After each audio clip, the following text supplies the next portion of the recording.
উপস্থিত দিনদার আশিকিন জাকিরিন তাওহীদি জনতা, পর্দার আড়ালের মা ও বোনেরা, আল্লাহ রাব্বুল আলামিন আজকে আমাদেরকে বঙ্গভারত বিখ্যাত ওলিয়ে কামেল আল্লামা আব্দুল গফুর বরিশালী রহমতুল্লাহ আলাইহির অন্যতম খলিফা শাহ সুফি মৌলভী মোহাম্মদ আলী রহমতুল্লাহ আলাইহি প্রতিষ্ঠিত রামচন্দ্রপুর গাফুরিয়া খানকা শরীফের উদ্যোগে এলাকার মৃতদের মাগফিরাত কামনায় ও জীবিত সকলের জন্য দোয়ার উদ্দেশ্যে এই 52তম বার্ষিক হালকায় জিকির ও দোয়ার মাহফিলে আজকে আমাদেরকে এই মাহফিলে উপস্থিত হয়ে কিছু কথা বলার এবং শোনার যে তৌফিক আল্লাহ আমাদেরকে দিয়েছেন, সবাই শুকরিয়া দান করি আলহামদুলিল্লাহ। আলহামদুলিল্লাহ।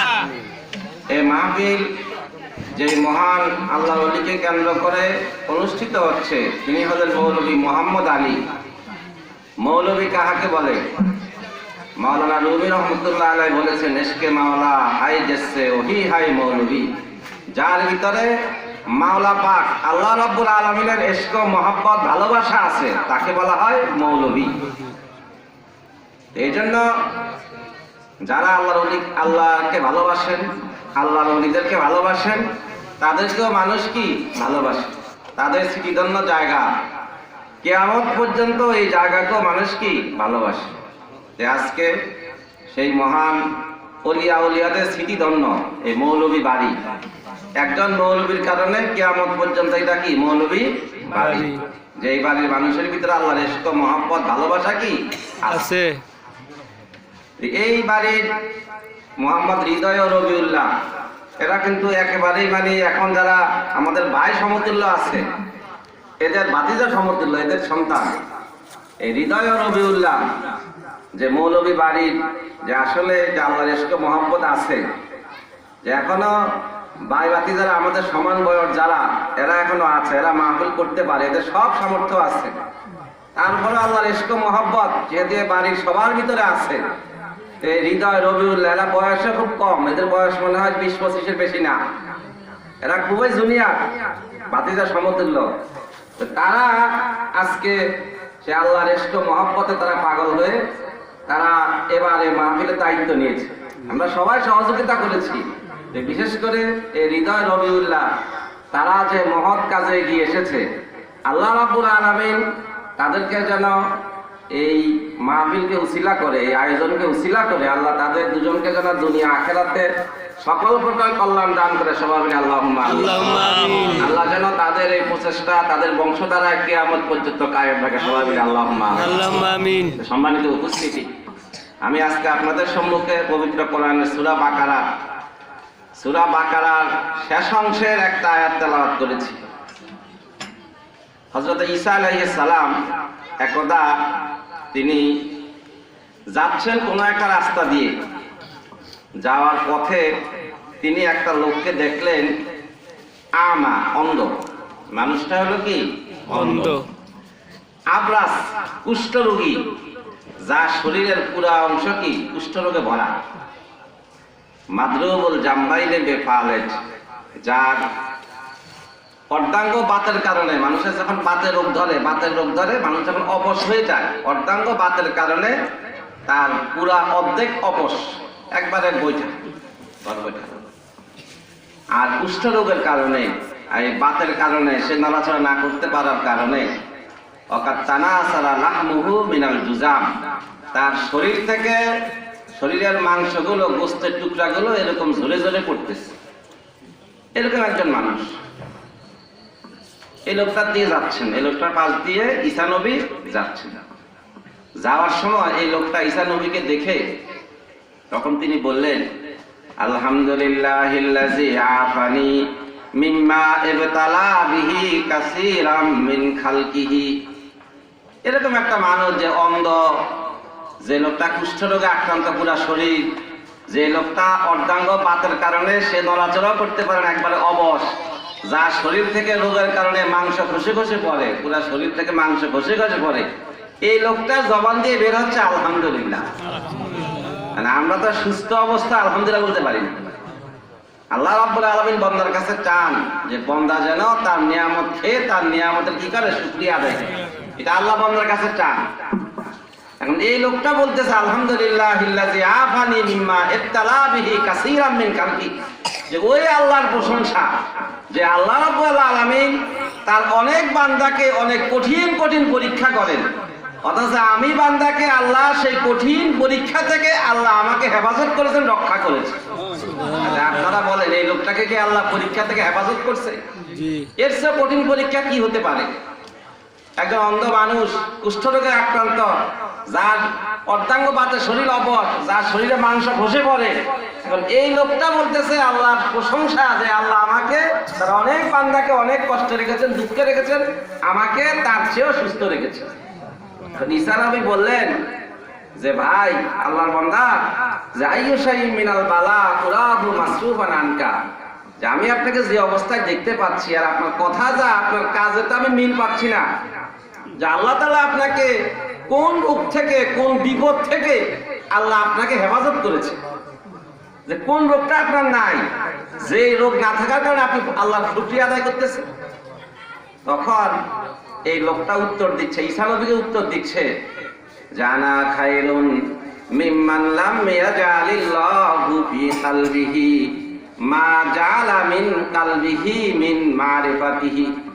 এই লোকটা উত্তর দিচ্ছে পাল্টা, জানা খায়রুন, আমি তো আল্লাহর ওই বান্দার চেয়েও সর্বোত্তম আছি, সবচেয়ে ভালো আছি। মিম্মান লাম ইয়াজালিল্লাহু ফি কালবিহি মা জালা মিন কালবিহি মিন মারিফাতিহি। আল্লাহ রাব্বুল আলামিন ওই যেই বান্দার কলবে আল্লাহকে চিনার, আল্লাহকে জানার, আল্লাহর পরিচয়, আল্লাহর মারিফাত লাভ করার জ্ঞান রাখেন নাই, কিন্তু আমার অন্তরে আল্লাহ রাব্বুল আলামিন আল্লাহকে চিনার, আল্লাহকে জানার, আল্লাহর মারিফাত অর্জন করার জ্ঞান আল্লাহ আমার কলবে রেখেছেন। আমি সেই লোকটার চেয়েও কি আছি? ভালো আছি। যে যার অন্তরে আল্লাহর মারিফত নেই, সে আল্লাহর নিয়ামত ভোগ করে কিন্তু সে আল্লাহর প্রশংসা করে না, আল্লাহকে সে চিনে না, আল্লাহর ইবাদত বন্দেগী সে করে না। কিন্তু আল্লাহ রাব্বুল আলামিন আমাকে এত বিপদ দেওয়ার পরেও আমার অন্তরে আল্লাহর শুকরিয়া আদায় করা, আল্লাহকে চিনার, আল্লাহকে জানার, আল্লাহর মারিফত অর্জন করার যে যোগ্যতা আমার কলবে আল্লাহ কি দিয়ে দিয়েছে। তখন ঈসা আলাইহিস সালাম বললেন, ওই লোকটা ঈসাকে বললেন যে আপনি কি দেখেন না, আলাম ইয়াজআলি লিসানান আসকুরাহু, যে আল্লাহ রাব্বুল আলামিন আমার পুরা দেহে রোগ দিলেও আল্লাহ রাব্বুল আলামিন আমার জিহ্বাটাকে ভালো রেখেছেন, সুস্থ সবল রেখেছেন, যে জিহ্বা দিয়ে আমি আল্লাহর জিকির করি। সুবহানাল্লাহ। আমার জিহ্বা দিয়ে সদা সর্বদা আল্লাহ জিকির চলে, আমার জিহ্বাটা জিকির করার জন্য কি আছে? ভালো আছে। এক ব্যক্তি রাসূলুল্লাহ সাল্লাল্লাহু আলাইহি ওয়াসাল্লামের কাছে জিজ্ঞেস করলো যে হুজুর আইয়ুন নাসে খায়, মানুষের ভিতরে কোন লোকটা ভালো? রাসূল বললেন, মান তালা উমরুহু ওয়া হাসুনা আমালুহু, যার হায়াত বেশি এবং আমলও কি সুন্দর।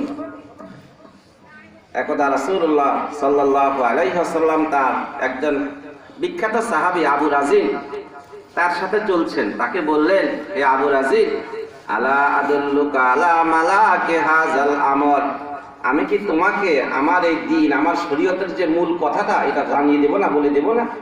বললেন, হ্যাঁ হুজুর বলেন।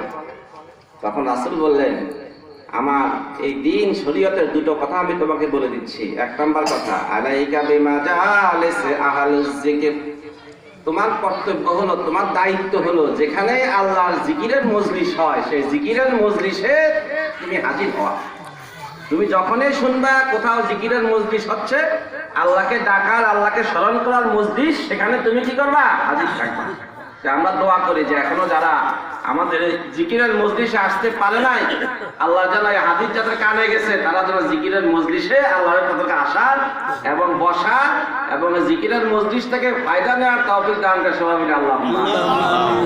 দ্বিতীয় কথা বললেন, যখন জিকিরের মজলিস শেষ হয়, যখন তুমি একা একা বাড়িতে চলে যাও, একা একা থাকো, ওয়াইজা খালাউতা ফাহাররিক লিসানাকা মাস্তাতা'তা বিযিকরিল্লাহ, যখন তুমি একা থাকো, যখন তুমি একা থাকবে পথে ঘাটে বাড়িতে বাসা বাড়িতে, সাধ্যমতো তোমার জিহ্বাকে আল্লাহর জিকিরে ভিজিয়ে রাখো। সুবহানাল্লাহ। জিকিরের মজলিসে বসবে, মজলিস হলে মজলিসে বসবে, একা থাকলে সদা সর্বদা তোমার জিহ্বা যেন আল্লাহ জিকিরে কি থাকে? ভিজা থাকে। আল্লাহ তাআলা আমাদেরকে দুটি গুণ অর্জন করার তৌফিক দান করুন। আল্লাহুম্মা আমিন। সম্মানিত উপস্থিতি, এখন ওই লোকটা বললেন, অসুস্থ লোকটা ঈসাকে বললেন যে আল্লাহ কি আমার জিহ্বাকে ভালো রাখেন নাই যে জিহ্বা দিয়ে আমি আল্লাহ জিকির করছি? অকালবান আশকুরাহু, আল্লাহ কি আমার কলব, আমার মেশিনটাকে সুস্থ সবল ভালো রাখেন নাই যে কলব দিয়ে আমি আল্লাহ রাব্বুল আলামিনের শুকরিয়া আদায় করছি। দুনিয়ার শ্রেষ্ঠ সম্পদ কয়টা? তিনটা। আফজালুহু লিসানুন যাকির, সর্বোত্তম সম্পদ হলো যে জিহ্বা সদা সর্বদা আল্লাহ আল্লাহ জিকির করে। সুবহানাল্লাহ। দুনিয়ার সর্বোত্তম সম্পদ 2 নম্বর সম্পদ হলো কালবুন শাকির, যে কলব সদা সর্বদা আল্লাহ তাআলার শুকরিয়া আদায় করে। সুবহানাল্লাহ। রাসূলুল্লাহ সাল্লাল্লাহু আলাইহি ওয়াসাল্লাম বলেছেন, ইন্নাল্লাহা ইউহিব্বু আন ইউরা আসরা নিয়ামাতিহি আলা আবদিহি, আল্লাহ রাব্বুল আলামিন চান বান্দা আল্লাহর নিয়ামত বক্ষণ করো, আর নিয়ামত বক্ষণ করে মহান আল্লাহ তাআলার শুকরিয়া আদায় করো। এটা আল্লাহ চান। আল্লাহ বান্দার কাছে শুধু শুকরিয়াটুকুই চান। দুনিয়ার সর্বোত্তম সম্পদ যেই জিহ্বা আল্লাহ আল্লাহ জিকির করে, যেই কলব আল্লাহর প্রতি কি থাকে? কৃতজ্ঞ থাকে। তো এই লোকটার এই 2 সম্পদে আল্লাহ কি করেছেন? দেখেছেন। আর তৃতীয় সম্পদ হলো আযাওজাতুন মুমিনাতুন তুইনুহু আলা ঈমানিহি, একজন ঈমানদার স্ত্রী, যে স্ত্রী তার স্বামীকে ঈমানের ক্ষেত্রে সহযোগিতা করে। এই দুনিয়ার সর্বোত্তম সম্পদ 3টা। এখন এই লোকটা যখন ঈসাকে বললেন যে দেখেন আমার জিহ্বা ভালো আছে, আমার কলব কি আছে? ভালো আছে, সুস্থ আছে। ঈসা নবী বললেন সাদাক্তা, যে আপনি সত্য সঠিক কথাই কি বলেছেন। তখন ঈসা আলাইহিস সালাম বললেন যে ভাই আপনার হাতটা একটু দেখি, হাতটা একটু দেখি। ঈসা আলাইহিস সালামকে আল্লাহ এমন যোগ্যতা দিয়েছিলেন যে এখন আমরা যদি একটা বিড়ি সিগারেট খাই অথবা একটু থুতু ফেলে দিই, একটা সিগারেটের সাথে যেই থুতু লেগে থাকে, অথবা আমি একটু থুতু নিক্ষেপ করলাম, একটা কিছু মুখে নিয়ে ফেলে দিলাম, একটা চা খাইলাম, চা কাপে আমার যে মুখটা লাগলো, এখানে এই মুখটা লাগার কারণে যে মুখে যে লালাটুকু লেগেছে, এই লালার ভিতরে এরকম হাজার হাজার ডিএনএ আছে। একটা মানব দেহে কোটি কোটি ডিএনএ কি বলা। এই সাধারণত আমি চা খাইলাম, এই চা কাপের এই ডিএনএ দিয়ে, অথবা একটা সিগারেটকে ফেলে দিলাম, এই এখান থেকে টেস্ট করে পরীক্ষা করে যে হাজার হাজার ডিএনএ থেকে একটা ডিএনএ নিয়ে সেই ডিএনএর ভিতরে আমার চেহারা কি, আকৃতি কি, আমার কি অবস্থা, আমার পুরা তথ্য ওর ভিতরে আল্লাহ গোপন রেখেছে। সুবহানাল্লাহ। আল্লাহ তাআলা এই ডিএনএর ভিতরে এরকম তথ্য আল্লাহ কি রেখে দিয়েছে। তখন ঈসা আলাইহিস সালামকে আল্লাহ যোগ্যতা দান করেছেন, তার মুজিজা ছিল। পরীক্ষা নিরীক্ষা মেশিন পত্র ছাড়াই কারো হাত দেখে তিনি বলতে পারতেন যে এই লোকটার আসল কি ছিল, আসল আকৃতি কি। এখন তো অসুস্থ, এখন অসুস্থর কারণে আসল আকৃতি তার কি নাই, আকৃতি বিকৃত হয়ে গেছে, শরীর থেকে মাংস বসে পড়ছে। এর আসল আকৃতিটা কি বলে হাতটা দেন, হাতটা দিল। তিনি দেখলেন যে ফাইজা হুয়া আহসানুন নাস ওয়াজহান, এই লোকটার চেহারা ছিল মানুষের ভিতরে অতি সুন্দর, সুন্দর একজন মানুষ ছিল, তার আকৃতি তাই বলছে। তখন তিনি আল্লাহর কাছে দোয়া করলেন যে আল্লাহ, যেই লোকটাকে তুমি এত বিপদ, এত কঠিন, এত পরীক্ষার ভিতর রেখেছ, তারপরেও সেই লোকটা তোমার জিকির করছে, তোমার শুকরিয়া আদায় করছে, আমি নবী দোয়া করছি তুমি এই লোকটাকে কি করে দাও, ভালো করে দাও। ঈসা আলাইহিস সালামের গুণ ছিল কি তিনি কুষ্ঠ রোগীকে ভালো করতে পারতেন। কুষ্ঠ রোগীকে তিনি জন্মান দাও, কুষ্ঠ রোগী অন্ধ আছে, কুষ্ঠ কি আছে, তার হাতের ছোঁয়ায় সেই রোগ কি ভালো হয়েছে, তার মুজিজা। আমাকে দেওয়া ক্ষমতায় তুমি এই লোকটাকে কি করো, সুস্থ করে দাও। আল্লাহ রাব্বুল আলামিন মুহূর্তের ভিতরে তার সকল রোগ মুক্ত করে দিয়ে সেই তার সুঠাম দেহের সুন্দর চেহারার মানুষ আল্লাহ করে দিলেন। সুবহানাল্লাহ। ঈসা আলাইহিস সালাম বললেন ভাই, আল্লাহ যখন তোমাকে এবার সুস্থ করে দিলেন, যে আমি এবার তোমার সাথে কিছুদিন থাকতে চাই। ঈসা বলেন কি আল্লাহ নবী, এখন তিনি থাকতে চান কার সাথে? আল্লাহর নেক বান্দা, আল্লাহর ওলির সাথে। যেহেতু আল্লাহর ওলি তুমি, আমি তোমার সাথে কিছুদিন সোহবতে থেকে আমি তোমার সোহবতে আমি ধন্য হতে চাই। আল্লাহ তাআলা বলেন ইয়া আইয়ুহাল্লাযীনা আমানুত্তাকুল্লাহা ওয়া কুনু মা'আস সাদিকিন। তাকওয়া অর্জন করতে গেলে আল্লাহর সাদিকিন নেক বান্দাদের সাহচর্য অবলম্বন করতে হয়। এইজন্য একজন নবী হওয়া সত্ত্বেও তিনি তার সাহচর্য অবলম্বন করার জন্য বেকুল হয়ে গেলেন। তখন বললেন ঠিক আছে থাকেন। তিনি কিছুদিন তার সাথে থেকে তিনি আল্লাহর ইবাদত বন্দেগী করে তারপরে আবার তার সফরে রওনা হলেন। আল্লাহর সাদেকিনদের সাহচর্য অবলম্বন করার জন্য একজন নবী পর্যন্ত আল্লাহর কাছে পাগল ছিল।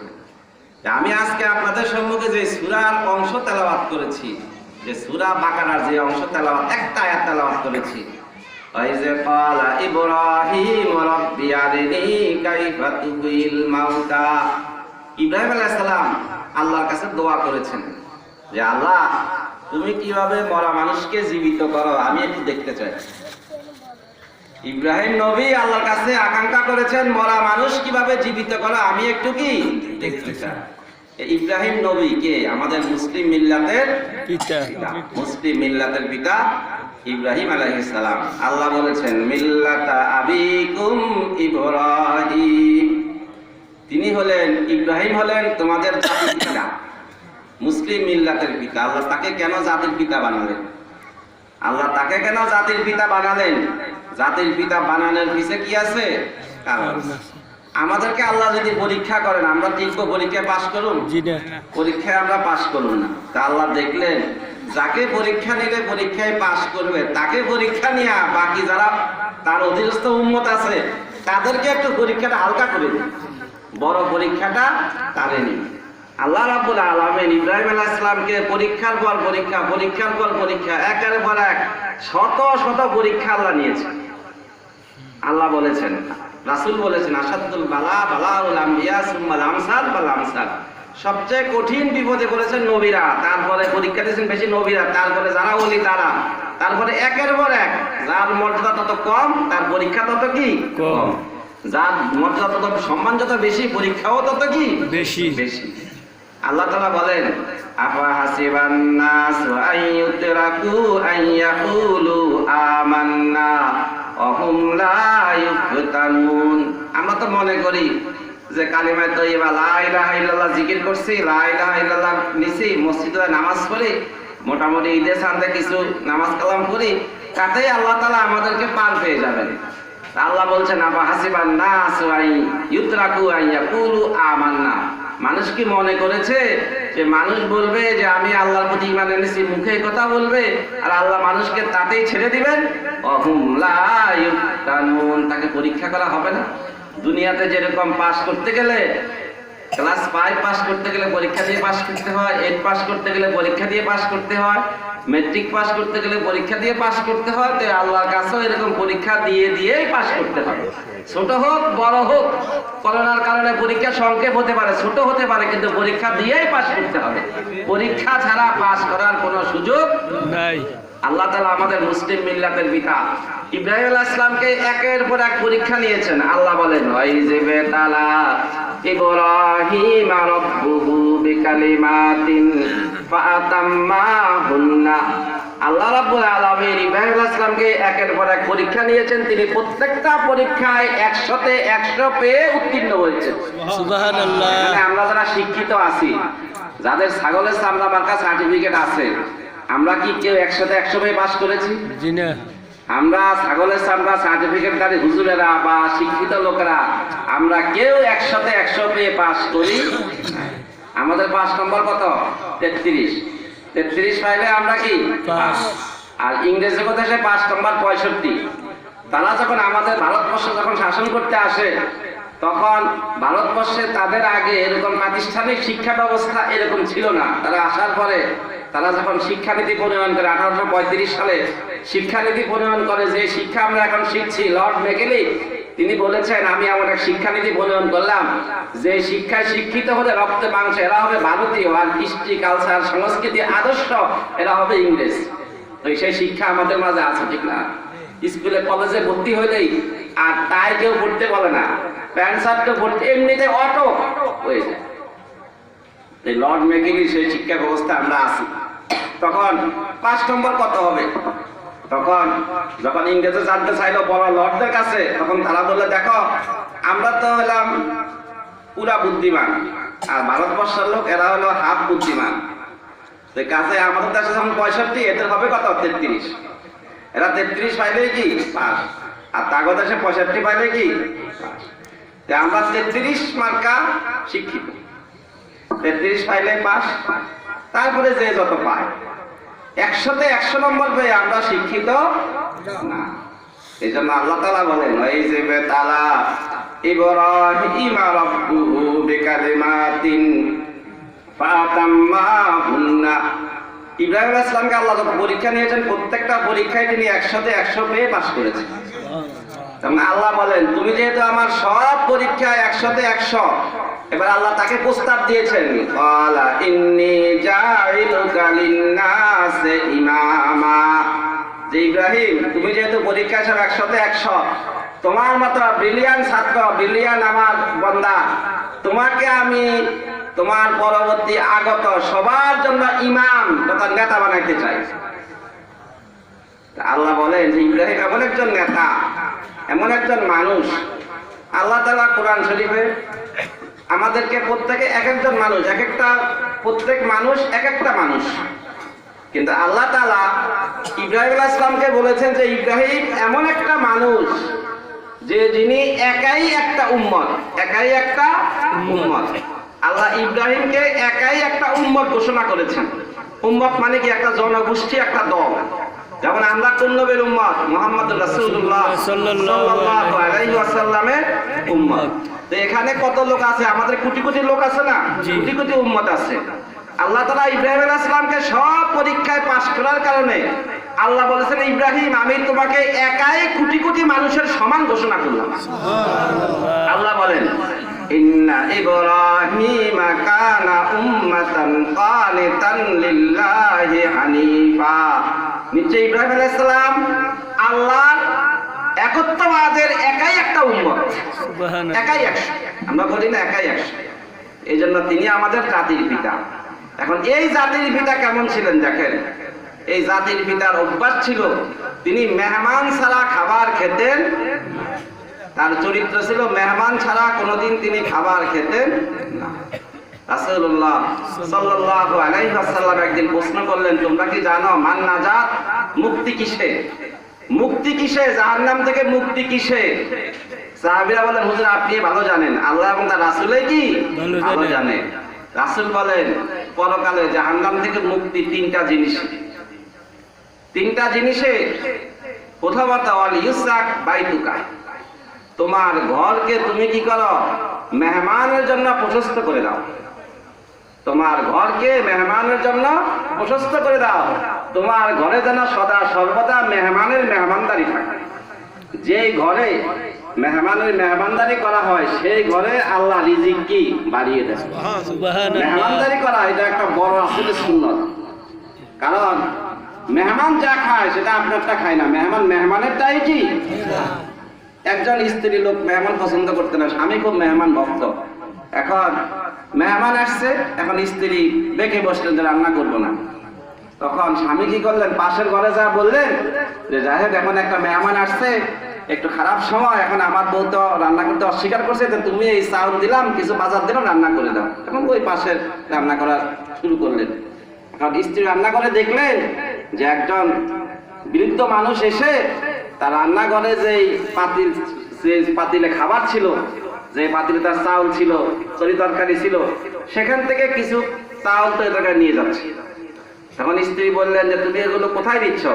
বললেন এগুলো ওই মেহমানের রিজিক ছিল, তুমি যেহেতু অস্বীকার করেছো এই জন্য এই মেহমান যেই ঘরে এই রিজিক সেই ঘরে চলে যাচ্ছে। সুবহানাল্লাহ। রাসূল বলেছেন মুক্তি হলো 3টা জিনিস। এক নম্বর অবকি আলা খাতিয়াতি, মুক্তির 3টা জিনিস। তুমি সদা সর্বদা তোমার গুনার জন্য আল্লাহর কাছে কান্নাকাটি করবা যে আল্লাহ আমি গুনাহ করেছি, তুমি আমার গুনাহকে কি করো? মাফ করো। ভুলকে স্বীকার করা, গুনাহ করে আল্লাহর কাছে অপরাধ স্বীকার করা, এটা কার ভুল? আদমের ভুল। আমাদের মুসলিম, আমাদের আদি পিতা আদম আলাইহিস সালামের গুণ হলো ভুলকে কি করা? স্বীকার করা। আর শয়তানের গুণ কি? শয়তানের গুণ হলো ভুলকে ভুল করে ভুলকে অস্বীকার করা। এটা হলো শয়তানের গুণ। এখন আমি কোনটা গ্রহণ করব? আমি কি বাবারটা গ্রহণ করব না আমার প্রকাশ্য সত্য শয়তানটা গ্রহণ করব? ভুল করে ভুলকে স্বীকার করা এটা আমার বাবার গুণ। আমি যেহেতু বাবার সন্তান, আমারও বৈশিষ্ট্য হলো অবকি আলা খাতিয়াতি, তুমি সদা সর্বদা তোমার গুনাহের জন্য আল্লাহর কাছে কান্নাকাটি করবে। আর অল ইউসাক বাইতুকা, তোমার ঘরকে সদা সর্বদা মেহমানের জন্য উন্মুক্ত করা। আর সদা সর্বদা তুমি আল্লাহকে ভয় করবে, তোমার জবানকে হেফাজত করবে। জবানের হেফাজত, মেহমানের জন্য ঘর উন্মুক্ত করা, আর গুনাহের জন্য কান্না করা, এই তিনটা হলো কি মুক্তির পথ।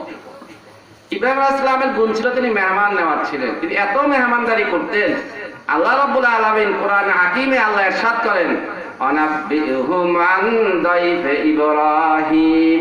হে মুহাম্মদ সাল্লাল্লাহু আলাইহি ওয়াসাল্লাম, কিয়ামত পর্যন্ত আগত উম্মতকে আপনি এই কোরআনের মাধ্যমে জানিয়ে দেন যে ইব্রাহিম আলাইহিস সালাম কেমন মেহমানদারি করতেন। তো মেহমানদারি করা কার গুণ? আমাদের মুসলিম মিল্লাতের পিতা, জাতির পিতা ইব্রাহিম আলাইহিস সালামের গুণ। এখন একদিন কোনো মেহমান তিনি পাচ্ছেন না। বুখারী শরীফের ব্যাখ্যা, উমদাতুল কারীর ঘটনা, তিনি একদিন কোনো মেহমান খুঁজে পাচ্ছেন না। আজকে একবার রাস্তায় যান, আবার কি ঘরে আসেন, কারণ মেহমান ছাড়া তিনি খানা খাবেন। তখন রাস্তায় যাচ্ছেন, আসছেন, এভাবে বেলা গড়িয়ে যাচ্ছে, দুপুর পার হয়ে আসরের কাছাকাছি কি হয়ে যাচ্ছে, খানা খাইতে পারেন না, কোনো মেহমান তিনি পাচ্ছেন না। এমন সময় রাস্তায় দাঁড়িয়ে আছেন, আবার মনে মনে ভাবলেন দেখি ঘরের আশপাশে কোনো মেহমান আসছে কিনা। আবার তিনি ঘরে আসলেন, ঘরে এসে দেখেন যে ঘরের ভিতরে একজন মেহমানকে দেখা যায়। এবার তিনি একটু আবার ঘরের ভিতরে আমার অনুমতি ছাড়া মেহমান ঢুকলে তা তো সমস্যা, কারণ অনুমতি ছাড়া ঢুকতে হবে না, অনুমতি ঢুকতে হবে। আমি মেহমানের খোঁজ করি, মেহমান আমার ঘরে কিভাবে ঢুকলো। এখন ঘরে ঢুকে তিনি বললেন, দেখলেন মেহমান বসা, সালাম দিয়ে বললেন, ভাই আপনি আমার অনুমতি ছাড়া আমার ঘরে কি করে ঢুকলেন? কারণ কারো ঘরে ঢুকতে গেলে কি করতে হবে? অনুমতি নিতে হবে। অনুমতি ছাড়া কারো ঘরে ঢোকা যাবে না। রাসূলুল্লাহ সাল্লাল্লাহু আলাইহি ওয়াসাল্লাম বলেছেন, তুমি যখন কারো বাসায় যাবা, দরজার পাশে দাঁড়িয়ে 3 বার সালাম দিবা। কয়বার সালাম? 3 বার সালাম দিবা। যদি ঘরের থেকে সালামের উত্তর দেয় তাহলে অনুমতি চাইবা যাওয়ার জন্য, অনুমতি দিলে ঘরে যাইবা, না হলে ওখান থেকে কি ফিরে যাবা। সালামের উত্তর না পেলে ওখান থেকে কি ফিরে যাও। দরজা বাইরে বাড়ি ফিরাফিরি কলিং বেল দিবা, এগুলোর কোনো সুযোগ নাই। সালাম দিবা, উত্তর আসতে যাবা, অনুমতি নিয়ে ঢুকবা, না হলে কি ফিরে যাবা। ওয়াইজা দাখালতুম আলা বুয়ুতিন ফাসাল্লিমু আলা আহলিহা। ঘরে ঢুকলে, আমি নিজের ঘরে ঢুকলেও বলতে হবে আসসালামু আলাইকুম ইয়া আহলাল বাইত। সালাম ছাড়া ঘরে ঢোকা যাবে না। নিজের ঘরে ঢুকতে গেলেও সালাম দেওয়ার, অনুমতি নেওয়ার জন্য কি দিতে হবে? সালাম দিতে হবে। এখন ইব্রাহিম আলাইহিস সালাম বললেন, অনুমতি ছাড়া তুমি মেহমান কি করে ঘরে ঢুকলা? এখন মেহমান বলতেছেন, যার এই ঘরের প্রকৃত মালিক যিনি, এই ঘরের প্রকৃত মালিক যিনি, তার কাছে অনুমতি নিয়েই আমি ঘরে ঢুকেছি। এখন মেহমান আবার কত শক্তিশালী মেহমান, ঘরের প্রকৃত মালিক। ইন্নাল আরদা লিল্লাহ, এই বাড়ির মালিক, ঘরের মালিক কে? জমিনের মালিক কে? আল্লাহ। 100 বছর আগে কারা ছিল, এখন আমরা কারা আসছি, আবার কারা আসবে আল্লাহই কি ভালো জানেন। ইন্নাল আরদা লিল্লাহ ইউরিসুহা মাইয়াশাউ মিন ইবাদি। আল্লাহ তার বান্দাদের মধ্য থেকে যাকে ইচ্ছা তাকে ওয়ারিস বানান, যাকে ইচ্ছা করবেন তাকে এর উত্তরাধিকার কি বানান। তো এখন মেহমান বললেন, আমি ঘরের প্রকৃত মালিকের অর্ডার নিয়ে অনুমতি দিয়ে ঘরে ঢুকছি। আমি ইব্রাহিম নবী একটু ভয় পেয়ে গেলেন, আবার কোন শক্তিশালী মেহমান। বললেন, ভাই তাহলে আপনার পরিচয়টা একটু দেন, আপনার পরিচয় কি? এখন মেহমান বললেন, আমি হলাম আজরাইল। কারণ যদি বঙ্গভবন থেকে কেউ টেলিফোন করে আপনাকে, বলবে কি আমি বঙ্গভবন থেকে বলছি, কারণ তার দাপটটা অন্যরকম। আর সাধারণ একজন লোক ফোন করলে, হুজুর আমি অমুক ফোন করছি, নরম হয়ে বলবে। যেহেতু তিনি আজরাইল, তার কথাও কি একটু আজরাইলের মতোই। বললেন, আমি আজরাইল। বললেন, ভাই তাহলে আল্লাহ রাব্বুল আলামিন তোমাকে কেন এই অসময়ে আমার ঘরে পাঠাইলেন? আজরাইলের কথা শুনলে তো একটু ভয় পাওয়ারই কথা। যখন ইব্রাহিম নবীর কাছে আজরাইল জান কবজ করার জন্য আসছে, তখন ইব্রাহিম নবী বললেন যে আমি তো আল্লাহর বন্ধু। আত্তাখাযাল্লাহু ইব্রাহিমা খালিলা। আল্লাহ তো আমাকে জগতের কোটি কোটি মানুষের মধ্য থেকে আমাকে তার বন্ধু হিসাবে নির্বাচন করেছেন। তো আপনি কি দেখেছেন আজরাইলকে, আপনি কি দেখেছেন যে জগতে কোন বন্ধু বন্ধুর জান কবজ করে? কোন বন্ধু কি বন্ধুকে মারতে পারে? আমি আল্লাহর বন্ধু, আমাকে আল্লাহ কি করে এই দুনিয়া থেকে জান কবজ করতে পারে? তখন আল্লাহর পক্ষ থেকে উত্তর আসে। আল্লাহ উত্তর দেন যে দুনিয়ায় এমন কি কোনো বন্ধু আছে যে বন্ধু বন্ধুর সাথে সাক্ষাৎ করতে চায় না, অপছন্দ করে? যে কাজে তুমি যদি আমার বন্ধু হও তাহলে তো তুমি আমার সাক্ষাতের জন্য বেকুল থাকবা। এই জন্য আল মাউতু জাসরুন ইউসিরুল হাবিবা ইলাল হাবিব, মৃত্যু হলো একটা সেতু, একটা ব্রিজ, একটা পোল, যেই পোল অতিক্রম করে বন্ধু বন্ধুর সাথে কি হয়, মিলিত হয়। সেই প্রস্তুতি আমাদের আছে, সেই প্রস্তুতি আমাদের আছে যে চক্ষু বন্ধ হলে আমি বন্ধু বন্ধুর সাথে কি হবে, মিলন হবে। এই জন্য আল্লাহর ওলিরা তারা মৃত্যুর জন্য সদা সর্বদা প্রস্তুতি নিয়ে বসে থাকেন, কখন আজরাইল আসবে আর বন্ধুর সাথে বন্ধুর কি হবে, মিলন হবে। আর দুনিয়া সিজনুল মুমিন, দুনিয়া হলো মুমিনের জন্য কি, জেলখানা। দুনিয়া মুমিনের জন্য জেলখানা, আর আখিরাত হলো মুমিনের ভোগের জায়গা, বন্ধুর সাথে মিলনের জায়গা। কোন আল্লাহ বলে কবি বলেছেন জান্নাত ও দোজখ সে ইয়া রব্বে কিয়া করো, আমরা তো আল্লাহর কাছে আল্লাহ জান্নাত দাও, জান্নাত দাও, জাহান্নাম থেকে মুক্তি দাও। আর আল্লাহর ওলিরা বলেন জান্নাত ও দোজখ সে ইয়া রব্বে কিয়া করো, তোমার জান্নাত আর দোজখ দিয়ে আমি কি করি। আর জুহায়ে মাই তুঝে দেখা করো, আমার ইচ্ছা আমার কামনা হলো যে আমি আল্লাহ তোমার সাথে আমি সাক্ষাৎ করব। সুবহানাল্লাহ। এই জান্নাতে তুমি আল্লাহ নাই, সেই জান্নাত আমার দরকার নাই। আর যেখানে তুমি আছো ওটা যদি জাহান্নামও হয় আমার ওটাই কি দরকার। আল্লাহর ওলিদের কামনা বাসনা হলো আল্লাহর দিদা। हो गल माँ जितनी नियामत है तू सबसे बड़ा कर नियामते दीदार तू। জান্নাতের হুর গেলমান এগুলো নিয়ামত কিচ্ছু আমার দরকার নাই, আমার দরকার একমাত্র আল্লাহ তোমার সাক্ষাৎ। তারা ইবাদত করেন আল্লাহ সাক্ষাতের জন্য, আর আমরা ইবাদত করি জান্নাতের লোভে ইবাদত করি। আমাদের ইবাদত লোভে, আল্লাহর ওলিদের ইবাদত আল্লাহ জান্নাত পাওয়ার আশায়। কারণ ইব্রাহিম নবীকে যখন বললেন যে আমি হলাম আজরাইল, তা আল্লাহ ইব্রাহিম বললেন যে ভাই এই অসময়ে আল্লাহ তোমাকে কেন পাঠালেন, খাবার দাবার এখনো পরে আছে, এখনো খাবার দাবার তো খাই নাই। তুমি বললেন আল্লাহ আমাকে পাঠাইছেন এই জন্য যে তোমাকে একটা শুভ সংবাদ দেওয়ার জন্য, যে আমি তোমাকে একটা শুভ সংবাদ দেওয়ার জন্য আসছি যে আল্লাহ রাব্বুল আলামিন পৃথিবীতে একটা ব্যক্তিকে বন্ধু হিসাবে গ্রহণ করেছেন, এই শুভ সংবাদটা তোমাকে দেওয়ার জন্য আসছি। সুবহানাল্লাহ। ইব্রাহিম নবী বললেন যে আল্লাহ রাব্বুল আলামিন পৃথিবীর যে মানুষটাকে বন্ধু হিসাবে গ্রহণ করেছেন, ভাই তুমি যদি সেই মানুষটার নাম ঠিকানা আমাকে বলে দাও তাহলে আমি এই খাবার দাবার যেমনি আছে সেমনি পড়ে থাকবে, আমি সেই মানুষটা যদি পৃথিবীর একবার অপর প্রান্তে বসবাস করে, একবারে আমেরিকা শেষ প্রান্তে বসবাস করে, তাহলে আমি ইব্রাহিম তার সাথে সাক্ষাৎ না করা পর্যন্ত আমি কিছুই গ্রহণ করব না। আল্লাহ ঈসা আলাইহিস সালামের ঘটনা দেখেন, সে একজন সাক্ষাতের জন্য বেকুল ছিলেন। আর ইব্রাহিম নবী সেও একজন আল্লাহর ওলির সংবাদ পাওয়া মাত্র, আল্লাহ যাকে ভালোবাসেন তাকে ভালোবাসার খবর পাওয়া মাত্র সে তার সাথে সাক্ষাৎ করার জন্য তিনি বেকুল হয়ে গেলেন। এখন আজরাইল বললেন ভাই কথা এখনো শেষ হয় নাই। আল্লাহ রাব্বুল আলামিন যে লোকটাকে ভালোবাসেন, আল্লাহ তাআলা যে লোকটাকে পৃথিবীতে বন্ধু হিসেবে গ্রহণ করেছেন, আত্তাখাযাল্লাহু ইব্রাহিমা খালিলা, সেই লোকটার বাড়ি তোমাকে খুঁজতে হবে না, সেই লোকটা তুমি নিজেই।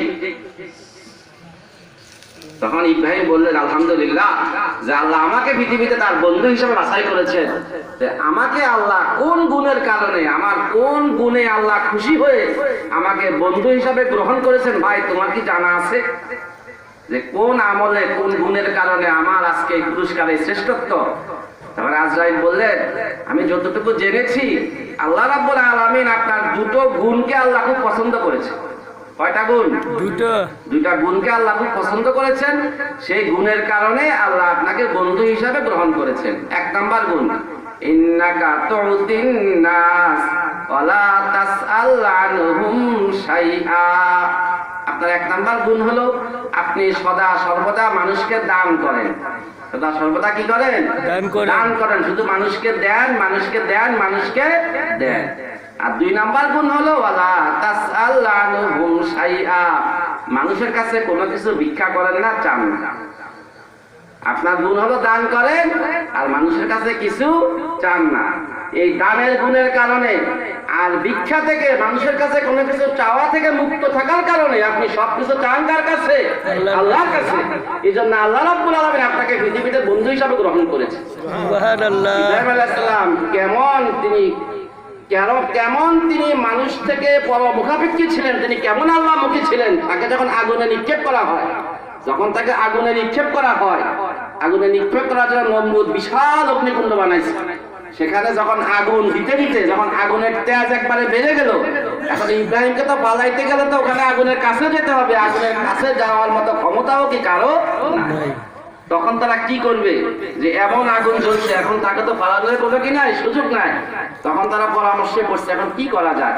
তখন মিস্টার ইবলিস এসে হাজির এসে বুড়া মানুষের ব্যাচ ধরে এসে বলছে যে দেখো, তোমাদের ব্রেনে তো কাজ করে না, তাকে কেমনে ফালাইবা, তোমরা ক্ষেপণাস্ত্র বানাও, বাঁশ দিয়ে বিশাল ক্ষেপণাস্ত্র বানাও, ক্ষেপণাস্ত্রের মাথা ইব্রাহিমকে বাঁধো, বেঁধে তাকে মেশিন দিয়ে ঘুরিয়ে ওখানে নিয়ে ফেলো, শক্ত করে বেঁধে ওই বাঁশের মাথায় বেঁধে বাঁশের ঘুরে আগুনে কি ফালাও, তোমাদের কাছে যাওয়া দরকার। তখন তারা এই বাঁশ দিয়ে ক্ষেপণাস্ত্র বানিয়ে তাকে সেখানে কি করে নিক্ষেপ করে। ইব্রাহিম ইসলাম যখন এই বাঁশের সাথে বাঁধা হয়, তাকে বিবস্ত্র করে যখন বাঁশের সাথে বাঁধা হয়, যখন এই বাঁশে তাকে নিক্ষেপ করা হবে, আসমান জমিনের যা আছে সকল সৃষ্টি আল্লাহর কাছে তারা চলে গেছে যে আল্লাহ আপনি অনুমতি দেন, পৃথিবীতে আপনার একমাত্র বন্ধু, তাকে আজকে আগুনে নিক্ষেপ করা হচ্ছে, যদি আপনি অনুমতি দেন তাহলে আমরা সবাই তার সাহায্যে এগিয়ে আসি। আসমান জমিনের সবাই আল্লাহর কাছে চলে গেছে, ফরিয়াদ শুরু করে দিয়েছে আল্লাহ তাকে সাহায্য করার অনুমতি দেন। আল্লাহ বলেন ইব্রাহিম তো আমার বন্ধু, পৃথিবীতে আমার বন্ধু একমাত্র সেই আছে, কাজেই যদি ইব্রাহিম তোমাদের কাছে অনুমতি চায়, সাহায্য চায়, তাহলে তোমরা তাকে সাহায্য করো। ইব্রাহিম সাহায্য চাইলে তোমরা তাকে সাহায্য করিও। ইব্রাহিম আলাইহিস সালাম পৃথিবীর সবাই ইব্রাহিমের কাছে আসছে যে হুজুর আপনি অনুমতি দেন তাহলে আমরা আপনাকে সাহায্য করি। তখন ইব্রাহিম বলছেন যে না, তোমাদের সাহায্যের আমার কোনো প্রয়োজন, আমি যে আল্লাহর বন্ধু সে আল্লাহ আমাকে দেখছেন। তখন যখন একবারে তাকে ক্ষেপণাস্ত্র যখন একদম আগুনের সোজা গেল, তখন ওই মুহূর্তে জিবরাইল হাজির। জিবরাইল হাজির, এবার সব যখন ব্যর্থ, জিবরাইল হাজির আল্লাহর কাছে যে বলেন আল্লাহ যে তোমার বন্ধু খলিলুল্লাহকে আগুনে নিক্ষেপ করা হচ্ছে, তুমি সাহায্যের অনুমতি দাও, আমি তাকে সাহায্য করি, আমার পাখা দিয়ে আগুন নিমিষে আমি নিভিয়ে দেবো। তখন আল্লাহ বললেন ইব্রাহিম আমার বন্ধু, সে যদি অনুমতি চায় তার কাছে অনুমতি দাও, সে তোমার সাহায্য চাইলে তুমি তাকে সাহায্য করো। জিবরাইল দ্রুত এসে ইব্রাহিমের কাছে বললেন যে নবী যদি আপনি অনুমতি দেন মুহূর্তের ভিতরে আমি আগুনকে আমি নিঃশেষ করে দিব। ইব্রাহিম বললেন আমি তো আল্লাহর বন্ধু, আমাকে সে আল্লাহ আমাকে কি দেখছেন, তোমার মতো জিবরাইলের সাহায্যের আমার কোনো দরকার নাই। যখন ইব্রাহিম ইসলাম সৃষ্টির কারো কাছে সাহায্য চাইলেন না, যখন তাকে আগুনে নিক্ষেপ করা হয় তিনি সাহায্য চেয়েছেন একমাত্র কার কাছে, আল্লাহর কাছে। তিনি জবান দিয়ে বলেছেন হাসবি আল্লাহু লা ইলাহা ইল্লা হুয়া রাব্বুল আরশিল আযীম। তিনি জিবরাইলকে উত্তর দিয়ে দিয়েছেন একমাত্র আমার জন্য মহান আরশের অধিপতি আল্লাহই যথেষ্ট, পৃথিবীর কারো কোনো প্রয়োজন নাই।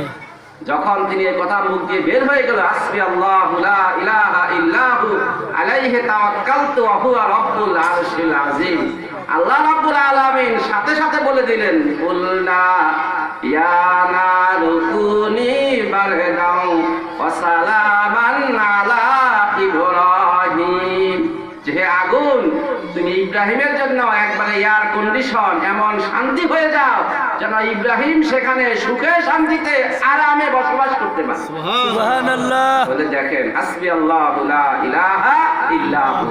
কোরআন শরীফের সূরা তাওবা যে গলম সূরা, যে সূরার শুরুতে কি নাই বিসমিল্লাহ নাই, সেই গলম সূরার সর্বশেষ আয়াত কি হাসবি আল্লাহু